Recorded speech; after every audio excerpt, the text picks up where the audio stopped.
योजना बोर्ड के chairman Bhavani Singh Pathania press वार्ता को संबोधित करते हुए, क्योंकि अगर पुराने ढंग से काम करते रहेंगे तो रिजल्ट भी वही पुराने आएंगे और वो पुराने रिजल्ट नीचे गए वो यहाँ किसी को लीग से नीचे क्या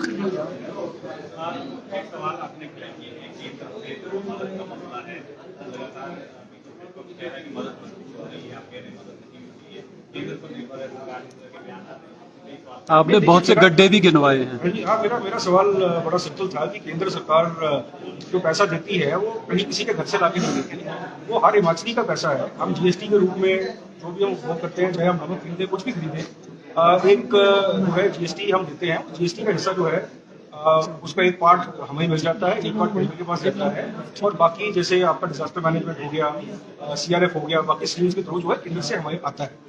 लेकिन विपक्ष ने अपनी आदत ये बना ली है कि हर चीज पे यही कहते हैं कि जी केंद्र सरकार जो है वो पैसा दे रही है तो हिमाचल की सरकार चल रही है। तो मेरा प्रश्न यही था कि वो किसी के घर से पैसा नहीं लेते, वो हमारा पैसा है, हमें ही वापस मिल रहा है। और इसके अलावा जो लगभग 25 हजार करोड़ का डेफिसिट हिमाचल का है जो केंद्र सरकार के पास है, वो उसके ऊपर मैं चर्चा करना चाहूंगा। जब डिजास्टर हुआ, जब इस शताब्दी की सबसे बड़ी हमारी जो घटना घटी थी, अपनी जो फ्लड आया था, इसमें केंद्र की एजेंसी आई, केंद्र की एजेंसी ने आके सर्वे किया और उस सर्वे का असेसमेंट उन्होंने निकाला कि हिमाचल प्रदेश को लगभग 10,000 करोड़ का नुकसान हुआ है। इस सर्वे को हुए आज 1 साल से ऊपर हो गया है, लेकिन एक भी पैसा जो है ये केंद्र से हमारे पास नहीं है। मेरा सवाल सिर्फ यही था कि केंद्र ने पैसा नहीं दिया, बात ठीक है, लेकिन आपके जो 7 MP हैं उनमें क्या एक बार भी किसी के पास जाकर ज्ञापन दिया, लोकसभा के अंदर जाकर क्या हिमाचल प्रदेश के हित की बात रखी? और अगर नहीं रखी तो आप क्यों नहीं रख रहे?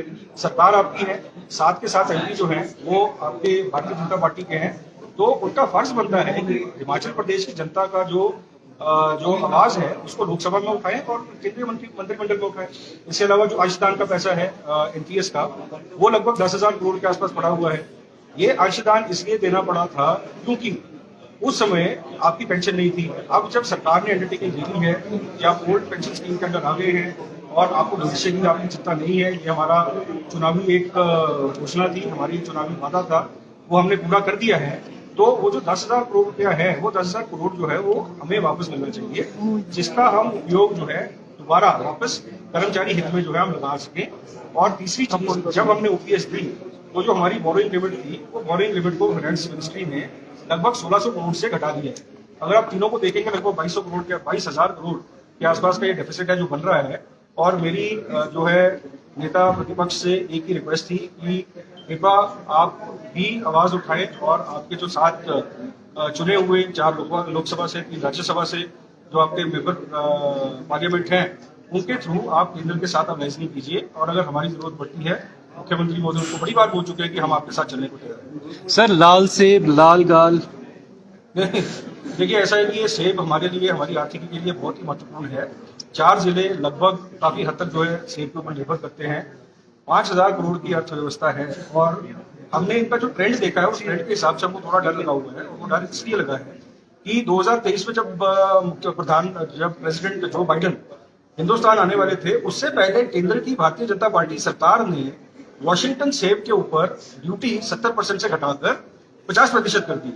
इसका खमियाजा ये हुआ कि जो इम्पोर्ट 4,450 मीट्रिक टन था, वो 19 गुना बढ़कर 1,75,000 करोड़ हो गया। अब आप देखिए कि सस्ता सेब जब बाहर से आएगा तो हिमाचली बागवान जो है अपना सेब कैसे बेच पाएगा? तो अभी श्री डोनाल्ड ट्रंप जी ने ये एक घोषणा और धमकी दी है कि उन्होंने, क्योंकि हमारी पूरी सेब की आर्थिकी जो है वो तबाह हो जाएगी